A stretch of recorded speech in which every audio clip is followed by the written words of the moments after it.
Aš galiu viską. Kodėl tas laidas toks mažiukas? Va. Bjaurybė išvien. Į darbą vėl eina, načiut. Ir vodkos, tai ką, jau gyvenimas toks liūdnas buvo su manim, kad jau. Ja. Labą dieną. Šiandieną sekmadienis, aš dabar tvarkausi namus. Tai organizuoju viršuje, nes noriu, kad vaikai turėtų vaikai. Ryanas ir jo draugas, kuris ateina pas mus kiekvieną dieną, noriu, kad jie turėtų kaip ir kūrybinį kambarį.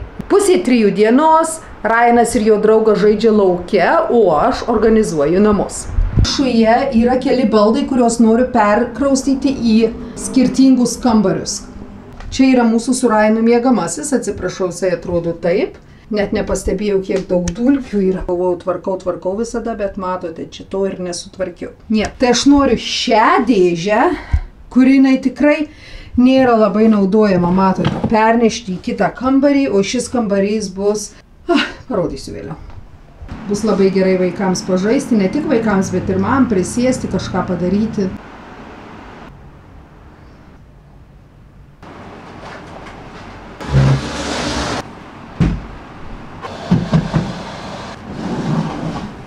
Na va, ir kambarys yra paruoštas, sutvarkytas, labai paprastai atrodo, nieko blatno, bet vaikams labai patinka. Ir po to nuėjau į antrų rankų parduotuvę, kurioje pradėjau pardavinėti ne tik tais drabužius, bet taip pat, kas susijęs su namais, dizainu, organizavimu. Drabužiai yra antrų rankų, bet pavyzdžiui, radau kilimą, kuris labai gražus, jisai buvo naujas.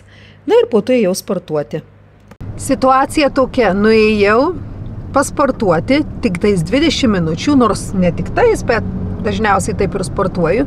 Pavalgiau mašinoje, turėjau mėsos, taip pat turiu kavos. Čia yra nemažas bardakas, plasmasės, iš mokyklos persirengimai. Taip pat ką nusipirkau antrų rankų parduotuvėje. Jokių drabužių nesipirkau, nes neradau nieko, bet nusipirkau kai ką kitą. Čia yra mūsų kaimynystė. Atėjau nusipirkti pas moterį vaisių. Grįžau namo, namuose bardakas, vaikas parsivedė draugą ir aš galvoju, blemba, kaip viskas nervuoja. Bet 10 minučių laikotarpyje supratau kitą dalyką. Kiekvieną kartą prieš įžengėt į namus, kuomet grįžtu iš mokyklos ar šiaip, jeigu pamatau, kad čia yra daug šunų plaukų, kadangi per dieną prisirenka ir šiaip jeigu yra bardakas, čia kažkas sudėliota, šunys laksto, bėgioja, vaikas laksto, draugas yra, aš pradedu jausti tokią įtampą, kadangi aš noriu, kad būtų namuose ramybė, tyla ir taip pat, kad nebūtų viskas pridėta, nes iš pačio ryto viskas susitvarkau, visą dieną nebūnu namuose, visi nebūnam namuose, grįžtu namo ir vėl bardakas, nežinau iš kur. Bet bumbuliuodama savo viduje, aš taip pat pristojau, apsidairiau ir supratau, kad visa tai nesitęs visą gyvenimą. Kad vaikas užaugs, jau nebebus draugų, o jeigu jie bus, tai visiškai kitokia atmosfera, nes jau jie bus suaugę, visiškai kitoks bendravimas, to juoko namuose nebus tiek daug, taip pat šuniukai, jie negyvens visą gyvenimą. Pavyzdžiui, aš turėjau Barklį, dabar jau jo nėra, turėjau Roko, jo taip pat nėra. Ir gyvenimas ateina toks, kad jisai keičiasi. Ir netgi namai, kuriuose mes gyvename, žinome, jie nestovės čia visą gyvenimą. Kažkas pasikeis, gal parduosim, gal iškeliausim. Tikiuosi, kad ne, bet vis tiek nežinai, kaip viskas bus, ne, girdžiu, kažkas rėkauja. Aš pradėjau daugiau gilintis į dabartį ir iš tikrųjų ką turiu ir ką vertinu. Aš atsimenu tie momentai, kuomet Simonas dar su mumis gyvendavo, kuomet mes sėdėdavom kartu, bendraudavom, valgydavom vakarienę kartu, juokdavomės iš visokių nesąmonių gal. Taip širdį glaustydavau, nors ir būdavau grįžtu namo, gal apsipykstam dėl kažkokio šūdniekių. Bet vakare, kuomet viskas sudėta, sudėliota į savo vietas, suprantate vieną dalyką, o noriu pasakyti vieną dalyką. Aš užaugau namuose, kur aš neturėjau ramybės daug. Mama buvo labai šauni, nuostabi moteris, labai gera, labai darbšti, protinga, skyrė mums labai daug meilės. Deja, kuomet alkoholis ateidavo į mūsų gyvenimą, į jos gyvenimą, viskas keisdavosi, viskas eidavo aukštyn kojom. Ir aš supratau, kad namų tvarka man duodavo stabilumo. Tai dabar, jeigu aš grįžtu namo ir pas mus yra kažkoks bardakas, aš pradedu jausti, nors ir jisai mažas, aš pradedu jausti tą tokį sunkumą širdyje. Ir net nepagalvodama aš išsilieju. Tai aš supratau, dirbdama su savimi, su savo mintimis, su savo emocijomis, kad tai yra iš mano praeities. Ir kiti žmonės neturi bijoti mano trigerių, nes tie trigeriai yra mano, tai yra mano praeitis, tai mano baimės. Mano vaikas, mūsų vaikas, taip pat Simono šuniukai neturi su tuo, tai vaikai, jie neturi su tuo taikstytis. Kodėl? Nes tai yra mano baimės, o ne jų. O Ryanas žaidžia viršuje. Hello, hello! Wow! Tai aš noriu jums parodyti, kaip aš įrengiau šį kambarį. Jisai vadinasi meno kambarys. Gali piešti, sėdėti, jį apkuisti, išsireikšti. Jau draugas Ivan parašė. Čia va yra visokių taip pat pieštukų, flamasterių, knygų. Sofka tokia, jinai išsiskleidžia, jeigu nori. Nieko blatno, tikrai labai paprastai, reikia susidėti patalynę, bet ai gerai. O čia yra mūsų miegamasis su Ryanu. Reikia gal ir sudėti patalus. Kambarys atrodo taip labai paprastai, bet mums patinka. Tai dažniausiai mes įjungiame tik tais šią šviesą ir taip pat šią šviesą ir tuomet atrodo labai jaukiai. Ryanas miega čia, aš miegu čia, šuniukai miega čia. Tenais tokia lovytė, čia Dašas, taip pat jam tokia pagalvė. Glorija, aš išploviau išskalbiau lovą Glorijos ir bandau patalynę keisti vieną kartą per savaitę arba kas antrą savaitę, bet šunų patalus skalbiu kas savaitę ir jie taip pat yra plaunami šunys, šukuojami ir mes siurbėme kambarius kas antrą dieną.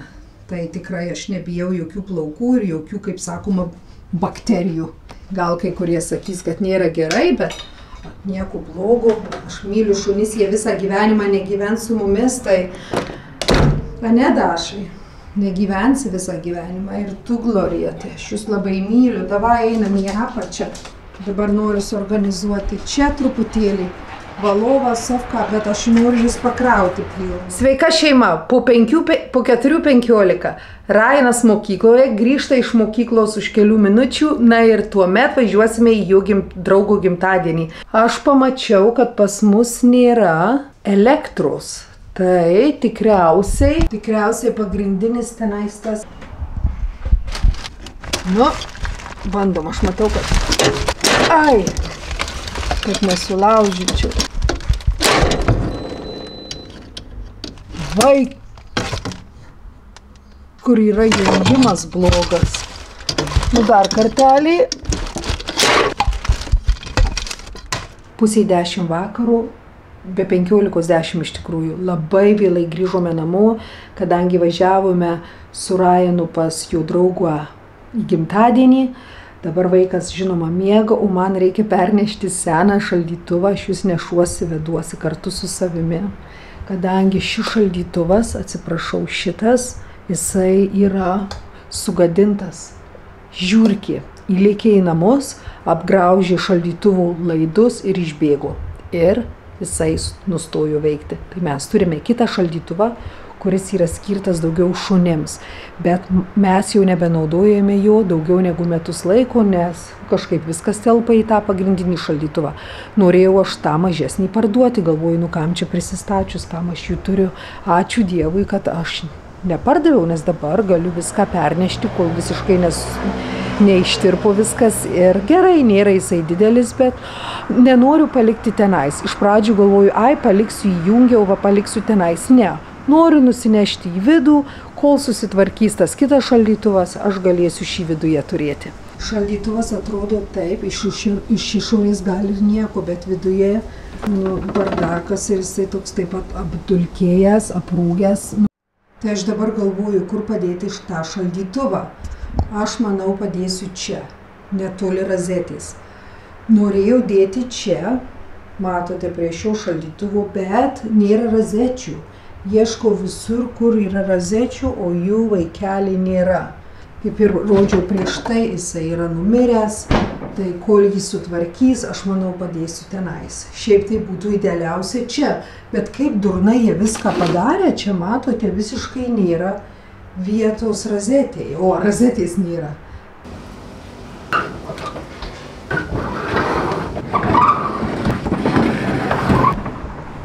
Ai, žinot ką, aš gal padarysiu, atidarysiu čia, žiūrim ar gausis ar ne vaikelį, nu, kaip baisu viduj, kas čia blemba, nu. Reikia bonkas išimti iš vidaus, nu. Išimu butelkas, nežinau, čia sąjungą, nu, gal ir gramą padarysiu tą progą. Kiek čia metų jisai va, sakė, šunų bus šaldytuvas, bet aš manau, kad ir čia jau daugiau negu šunų. Dar toks priskretęs, aš jį jau nebijau, nes aš galvojau, kad jisai išjungtas buvo, išvalytas ir išjungtas.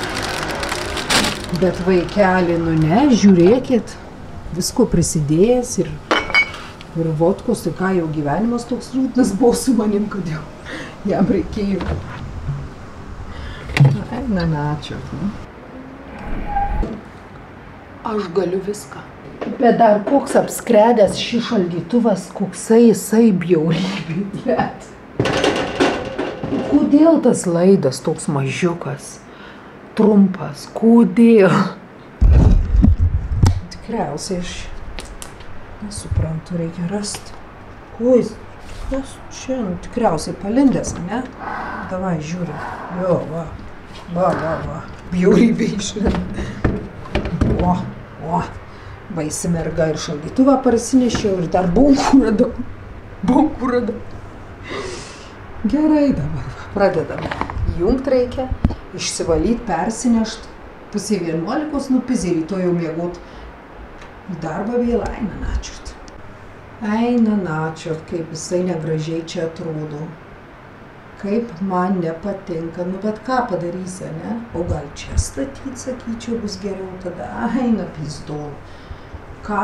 Va, Jesu. Nei ten, kaip atsibodau. Nu gal tenais, ne į kampą, kaip jūs galvojat. Nu darom.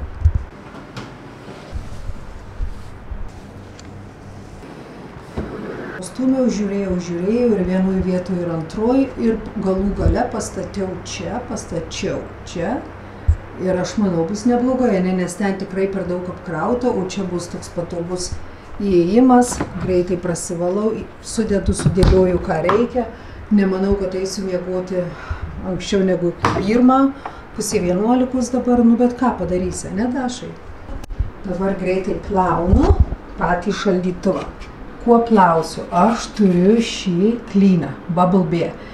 Natūralus, galima plauti drabužius, taip pat galima naudoti prie šunų, kačių, vaikų, kurie turi alergijų, taip pat padeda su blusom, jeigu šunys turi, nu aplamai. Turite eterinių aliejų, kurie tinkami ir vaikams, ir šunims, labai skaniai kvepia ir jisai kaip ir multipurpose gali plauti, skalauti ir langus, ir grindis, ir šiaip. Tai va, įpilu truputėlį, taip pat karšto vandens, turiu visokių merliukų visko, pamirkinsiu ir gerai išplausiu. Tai va, taip ir bus gerai. Cypia, rodo, man sako, kad jau reikia uždaryti duris, bet nedarysiu, nes reikia išvalyti. Gana pypsėt, davai greitai imamės Renata ir viską tvarko.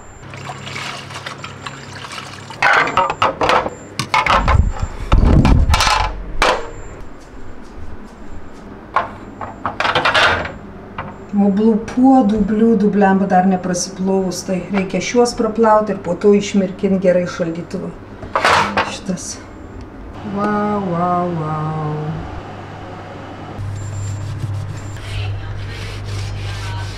Subscribers, they see 30 million TikTok followers and they go cha-ching. How great would it be? To realize that, foremost priority, which I... Žinokit, net alaus įsipyliau, nes radau vieną. Va, Jezau, vaikeli, tu mano brangus. Nu, atrodo nieko, bet žiūrėkit po 12:30.